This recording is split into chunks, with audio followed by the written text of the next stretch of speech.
The text for our message this morning is the gospel lesson from Mark chapter 7. One of these days, I need you to meet a friend of mine. This friend of mine, his name is Nabil. Nabil was born in Nazareth, not Pennsylvania, but Israel. You know, the place where Jesus was. Nabil is a man I met at the seminary. He was at one time a card-carrying member of the PLO. He had been arrested by the Israeli army.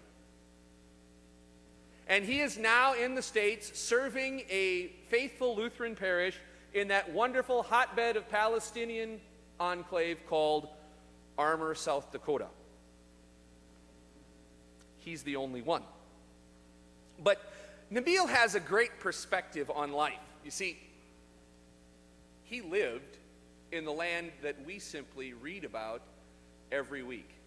And he has this connection to that Middle Eastern thought, that Middle Eastern mindset, which is night and day different from ours. Okay? And one of the things he's turned me on to is reading excerpts from 1001 Arabian Nights. You ever heard of that? Ever heard of that? Yep. You know the story of Ali Baba and the 40 Thieves? How many of you have never heard that story? Raise your hand. This would be the audience participation section of the sermon. Come on, don't make me work that hard.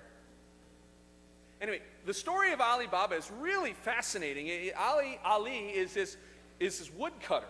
He's poor. He's out by himself, and as he's cutting wood, he hears the approach of horses. Many, many horses, not like horses at the fair, okay? Lots of horses, and it's either one of two things. It's either the military or robbers, and neither one of them are good. So he hides in the hollow of a tree. And all the while, hiding in the hollow of a tree, he witnesses something spectacular.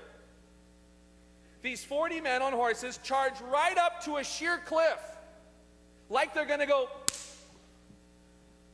only to hear the words, "Open sesame." And the door opens, the cliff opens, and they ride in. And later they leave, and Ali says, "I've got to check this out." So he uses those same words, "Open sesame." And I don't know that we should extol the virtues of stealing from thieves, but he is no longer a poor woodcutter. He said the magic words and became wealthy. Now, this is, of course, a fable of Persian descent. And the story we have in front of us from Mark chapter 7 is different. But it is a story of openings, if you will. It is not a story of a mythical woodcutter, but rather the story of a miraculous Messiah. Not a fable, but a fact. Not a moral story, but a salvation story. The story of a God who would become intimately active in the lives of his people at the most basic of levels. See, Mark tells the story of a man who, by the caring compassion of his friends, are brought to Jesus. We know this man, he has no name, but we know that he has a hearing difficulty. And if you've known anyone who's ever been deaf from birth, they almost always have some sort of an inability to speak clearly. So his ears are stopped and his tongue is tied.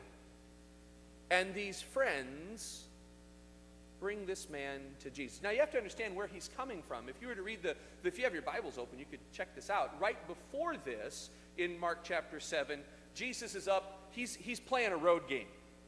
He's up in Tyre and Sidon, which is Gentile territory. And this is where he encounters the Syrophoenician woman. That's where you have this nice little give and take. You know, this woman comes, "Hey, help my daughter." He ignores her. She keeps pestering him. He still ignores her. Finally, they say, "Give her what she wants." So she goes away. He says, no, it's not right to give the children's bread to the dogs. And then she responds, but yes, even the dogs eat the crumbs that fall from the master's table. So we see, and he commends her on her great faith, and her daughter is made well. This is a road game up in the Gentile territory. Now he comes back to the region of the Decapolis. Now, this is Galilee and Hicksville. It's not Jerusalem, but it's back in Jewish territory. So one would think that you'd have the same kind of thing going here. So this great crowd is gathered. They bring this man who is deaf and mute, and Jesus takes him aside. And this is where he gets interesting. You know, he just said the word up in that the Gentile territory, and the daughter was healed. Now, here, he takes the man aside, all by himself, and he sticks his fingers in his ears. I don't even like to dig in my own ears, but he sticks his fingers in his ears, and then he spits, touches the guy's tongue, and then sighs. Not a great commanding voice, a sigh. And all at once, this man who's had his ears stopped from birth and his tongue tied as well, their ears are open and the tongue is loose, and he can't help saying anything but praises about Jesus. Now, we could spend a lot of time debating whether or not it was necessary for Jesus to stick his fingers in his ears or spit. It's so indelicate.